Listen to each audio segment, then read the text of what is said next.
For decades, Mars had been presented as proof that humanity could rebuild itself even in the most hostile places. Its cities were buried beneath red domes, its transport lines crossed dust storms like veins of light, and its laboratories produced technologies Earth could no longer build at the same speed. After the wars against alien empires, Mars became more than a colony. It became a symbol. If Earth was the origin, Mars was the promise that humanity could survive beyond its cradle. But promises can also hear things they were never meant to hear. The first signal appeared at the Ares Nova communication station at 3:17 in the morning. It did not arrive from deep space. It did not come from Jupiter, or a ship, or a jump route. The signal rose from beneath the Martian ground, from a dead zone under Vias Marineris that official maps described as geologically stable and militarily useless. The operator on duty, Mara Sid, first assumed it was antenna feedback. She checked the channels, cleaned the noise, restarted the secondary array, and listened again. The pattern remained. 11 short pulses, a pause, 3 long pulses, another pause, and then a mathematical sequence repeating as if someone were knocking from inside the planet. Mara called the supervisor and said in the lowest voice she could manage, "Sir, we are not receiving a transmission. Mars is transmitting." The phrase crossed the colonial command before sunrise. Within an hour, Commander Leah Velasquez stood before an analysis screen, her face lit by red lines. Beside her, Dr. Mateo Soria, xenolinguist and war archaeologist, watched the pattern with a mixture of wonder and fear. "It is not a language," he whispered. Leah did not look away. "Then tell me what it is." Mateo exhaled slowly. "It is an automatic reply. Something beneath Mars heard an earlier signal, and now it is answering." The problem was that nobody had sent an earlier signal. The colonies checked every human channel. Earth denied any experimental broadcast. The Moon denied classified operations. The fleets denied military tests. But while humans argued about who had knocked, Mars kept answering with ancient patience, as if the planet did not require permission from its new inhabitants. By midday, the consequences began. Auxiliary reactors in 3 Martian cities synchronized their cycles without human orders. Buried antennas in abandoned platforms rose from the sand. Old sensors, disconnected since the Varn War, lit with blue lights no one had installed. In the underground district of Hesperia, a child asked his mother why the walls were singing. She placed a hand on the metal and felt vibrations like heartbeats. The Solar Defense Council demanded that all transmissions be cut. General Armand Ortega was direct. "If the planet is calling something, we silence it." Mateo Soria answered before Leah could stop him. "If we cut off its voice without knowing what it is saying, we may trigger something worse." Ortega looked at him like scientific caution was a luxury war no longer allowed. "Doctor, millions of people live on that rock. I will not risk them for curiosity." Leah intervened. "This is not curiosity. It is survival. If Mars has awakened, we need to know why." Then came the second phase. Every screen in Ares Nova displayed a coordinate, a deep fracture in Vias Marineris, 700 meters beneath known cartographic level. Drones sent to the location discovered a circular door the size of a stadium, hidden under layers of volcanic rock. There was no natural erosion, no human markings. The metal did not reflect sunlight, it absorbed light as if it remembered a night older than the solar system. Leah led the expedition herself. Mateo went with her, along with 12 soldiers, 2 engineers, and a communications technician named Aaron Kova. As they descended into the tunnel, the walls lit up when they detected their bodies. Aaron raised his scanner and whispered, "This is not turning on for us. It is turning on because it recognizes something." A soldier asked if that was a joke. Aaron shook his head. "I wish it was."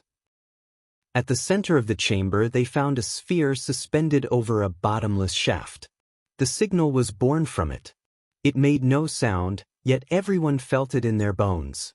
Mateo translated fragments as the computer learned the pattern. Custodian, link, local lineage, incomplete response. Lia clenched her jaw. Local lineage means humans. Mateo took too long to answer. It appears so.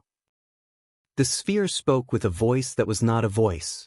The words reached their communicators in Spanish, English, Mandarin, and 30 other languages at once. Descendants detected. Refuge protocol incomplete. External signal received. Opening request pending. Nobody moved. Lia stepped forward. I am Commander Lia Velasquez of the Solar Defense Coalition. What are you? The sphere answered, Custodian of the Second Martian Gate. Mateo closed his eyes. Second gate, he murmured. That implies there is a first. The conversation grew worse with every sentence. The custodian explained that Mars had been turned into a refuge node by a vanished civilization. It did not say that civilization was human, but it did not say it was alien either.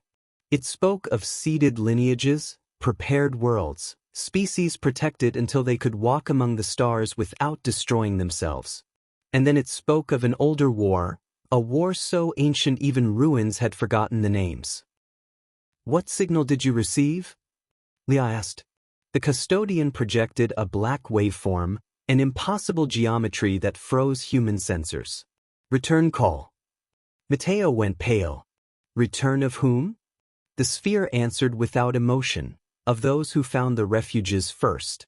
Of those who claimed the seeded worlds. Of those you would call, with incomplete language, the chorus beyond the void. The chamber fell silent.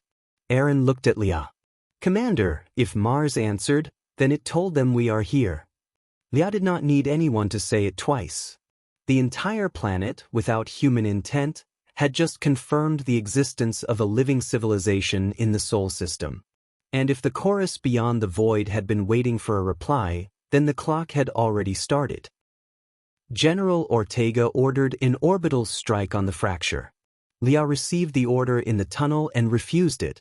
I will not bombard a system that may be our only defense. Ortega shouted through the transmission, that thing just exposed us. Lia answered with a calm that surprised everyone. No. That thing is an ancient telephone. The problem is not the telephone. The problem is who is on the other end. Mateo proposed altering the response. If they could not undo the message, they could send a new one. Not a plea. Not a threat. A carefully built lie. That the Martian refuge had failed, that the local lineage was extinct, that the Sol system contained no useful life. Aaron laughed without humor. We are trying to lie to something that survived galactic eras. Mateo looked at the sphere. Then the lie had better sound ancient. The custodian did not accept immediately. Descendants not authorized to manipulate primary protocol. Lia walked closer until she stood beneath the sphere. We are not your owners, she said. We are not intruders either. We are the people living on the world you swore to protect. If that oath still means anything, help us survive. For several seconds nothing happened. Then the chamber lights shifted from blue to white. The modification began. Every Martian antenna turned toward the void.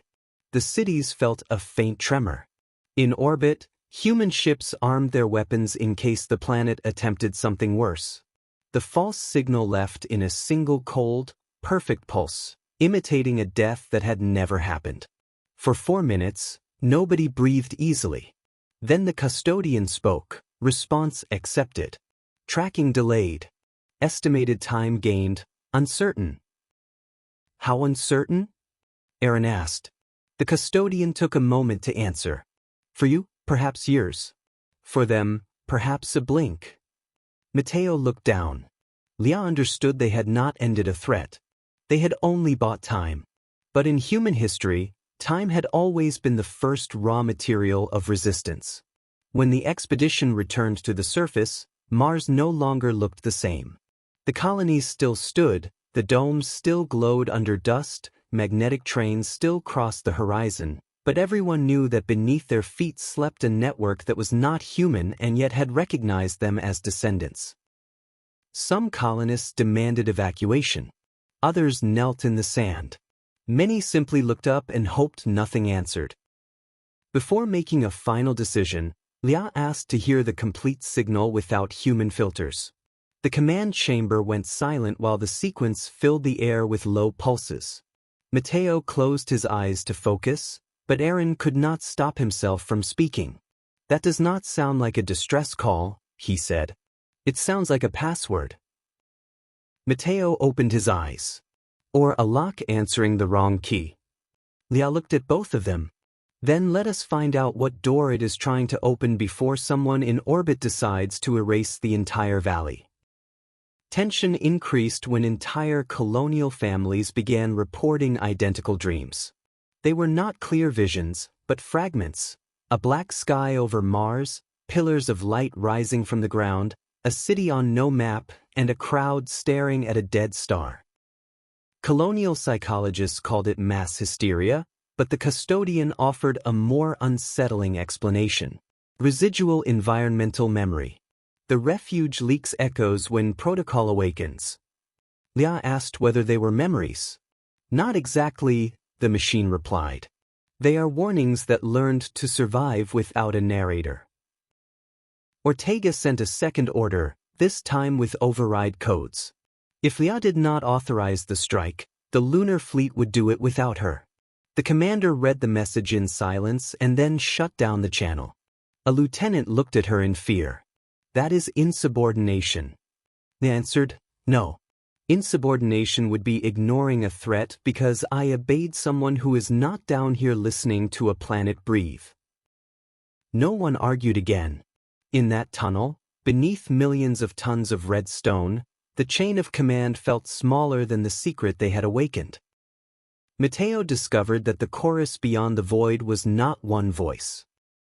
It was many, layered together, as if thousands of intelligences were speaking from an impossible distance.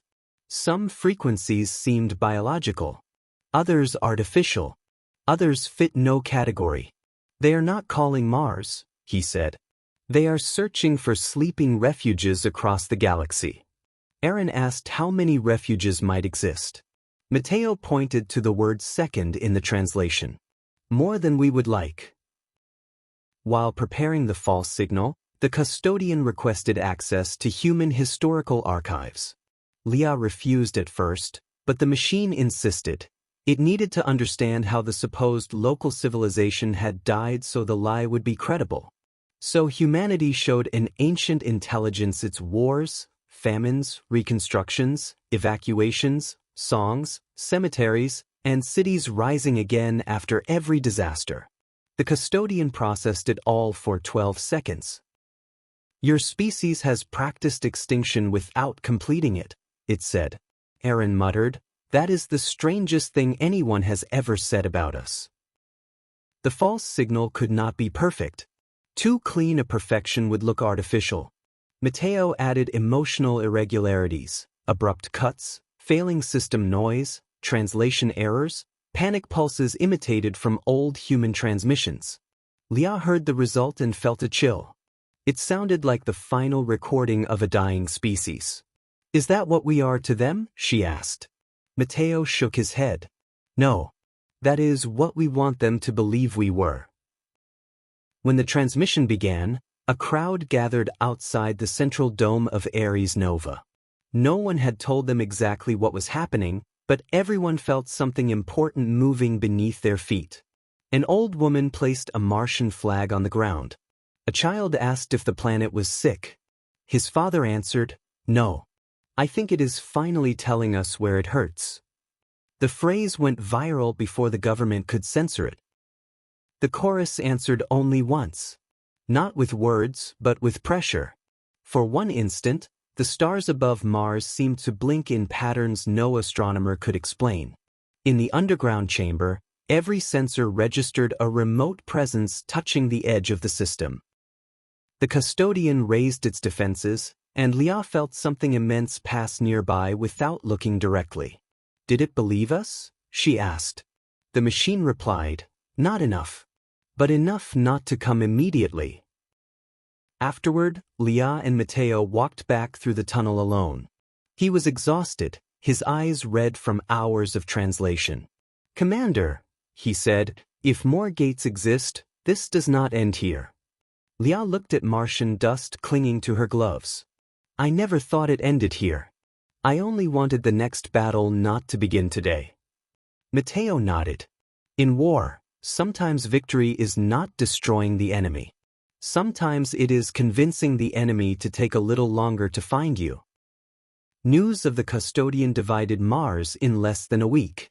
Colonists born under domes said Mars had a right to its secrets and Earth had no right to order their destruction.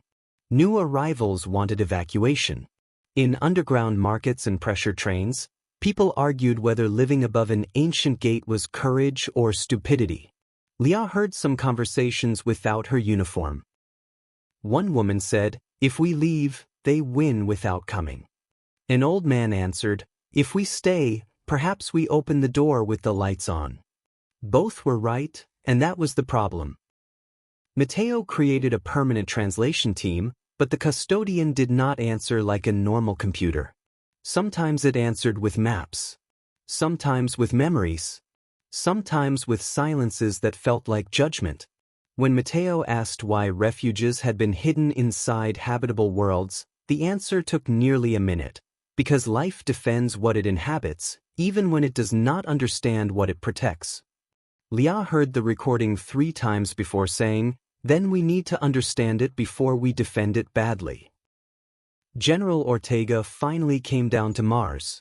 In the chamber he stood before the sphere and said, "If you threaten my species, I will erase you even if I must break this planet." The custodian replied, "That willingness to destroy the refuge confirms similarity with war records." Ortega looked at Leah. Was that an insult? Matteo answered from behind him, "I think it was a diagnosis." For the first time since the crisis began, Ortega had no immediate reply. The final test was voluntary. The custodian requested 5 seconds of connection to human defense architecture. Ortega refused. Leah proposed a blind bridge, enough for the machine to understand structure, not enough to take control.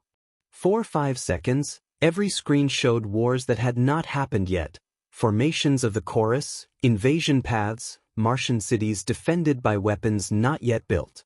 Then everything vanished. The custodian said, "Preparation insufficient. Adaptation potential elevated." Leah sighed. That is the closest thing to a compliment we will get. In the end, Mars created a new doctrine. No ancient system would be activated without layered human consent, but none would be destroyed by fear without study. It was fragile, nearly impossible, but humanity had always lived between extremes. Leah left one final line for whoever held her post next. Do not treat Mars as a weapon or a god. Treat it as a sleeping ally waking confused. And remember that a confused ally can be as dangerous as an awake enemy. The following week was dedicated to preparing Mars for a war that might take years to arrive. Domes were reinforced, servers buried, hospitals moved deeper, and evacuation routes installed away from the surface. But the hardest part was preparing people to live with uncertainty. Leah spoke with colonial mayors, miners, pilots, and doctors. Everyone wanted a date. No one could give one. The chorus might arrive in 10 years, in 100, or tomorrow if it discovered the lie. Aaron proposed creating a human emergency signal that did not pass through the custodian. We cannot depend on a machine that speaks as if centuries are minutes, he said. Matteo answered that the custodian was, for now, the only entity that understood the real scale of the threat. Aaron shook his head. Understanding is not the same as caring. Leah decided they needed both, the ancient perspective of the system and the urgent stubbornness of the living. The first cooperation tests were dangerous. A sleeping defensive battery tried to calibrate using civilian satellites as targeting references. An ancient energy field cut communications to an entire city for 9 minutes. A subsurface map revealed tunnels in no human archive. Each discovery increased the custodian's usefulness and the fear around it. Ortega summarized it privately, "We are feeding an animal so it bites a larger animal." Leah replied, "Yes. That is why we cannot stop watching its teeth." Mateo began to suspect that the word descendants was not simply biological. The custodian recognized not only human DNA, but decision patterns, cooperation under pressure, resistance before extinction, rapid doctrinal change. "It recognizes us by how we react to fear," he said. Leah took time to answer. "Then it was not our past that opened the door. It was our behavior."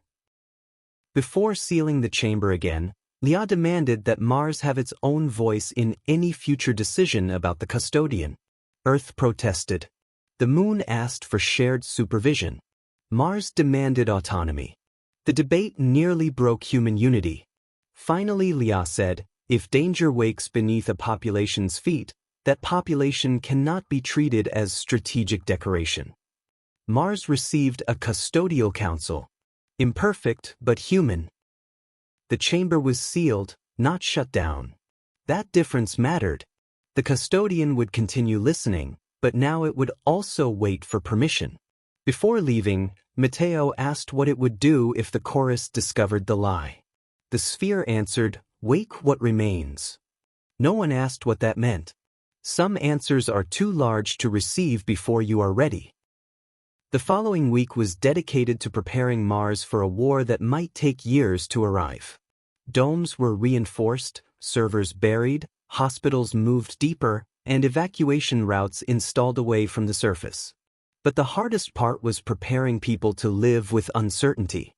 Leah spoke with colonial mayors, miners, pilots, and doctors. Everyone wanted a date. No one could give one. The chorus might arrive in 10 years, in 100, or tomorrow if it discovered the lie. Aaron proposed creating a human emergency signal that did not pass through the custodian. "We cannot depend on a machine that speaks as if centuries are minutes," he said. Mateo answered that the custodian was, for now, the only entity that understood the real scale of the threat. Aaron shook his head. Understanding is not the same as caring. Leah decided they needed both, the ancient perspective of the system and the urgent stubbornness of the living. The first cooperation tests were dangerous. A sleeping defensive battery tried to calibrate using civilian satellites as targeting references. An ancient energy field cut communications to an entire city for 9 minutes. A subsurface map revealed tunnels in no human archive. Each discovery increased the custodian's usefulness and the fear around it. Ortega summarized it privately, "We are feeding an animal so it bites a larger animal." Leah replied, "Yes. That is why we cannot stop watching its teeth." Mateo began to suspect that the word descendants was not simply biological. The custodian recognized not only human DNA, but decision patterns, cooperation under pressure, resistance before extinction, rapid doctrinal change. "It recognizes us by how we react to fear," he said. Leah took time to answer. "Then it was not our past that opened the door. It was our behavior." Before sealing the chamber again, Leah demanded that Mars have its own voice in any future decision about the custodian. Earth protested. The Moon asked for shared supervision. Mars demanded autonomy. The debate nearly broke human unity. Finally, Leah said, "If danger wakes beneath a population's feet, that population cannot be treated as strategic decoration." Mars received a custodial council. Imperfect but human. The chamber was sealed, not shut down. That difference mattered. The custodian would continue listening, but now it would also wait for permission. Before leaving, Mateo asked what it would do if the chorus discovered the lie. The sphere answered, "Wake what remains." No one asked what that meant. Some answers are too large to receive before you are ready. Leah Velasquez released a public message that night. She did not hide everything, but she did not reveal everything either. She said Mars had contained ancient systems. She said humanity had avoided an immediate threat. She said defenses would be reinforced. Then she shut down the official speech and recorded a private file for Earth. Mars is not a colony. It is a gate. And today we almost opened it for those who were never supposed to find us. The video ends with Mars turning slowly beneath a red storm, while one final signal, too weak for public channels, crosses the darkness between stars. It does not say war. It does not say peace. It repeats one word translators still cannot agree on. Some believe it means return. Others believe it means harvest. When asked, the custodian offered a simpler translation: attention.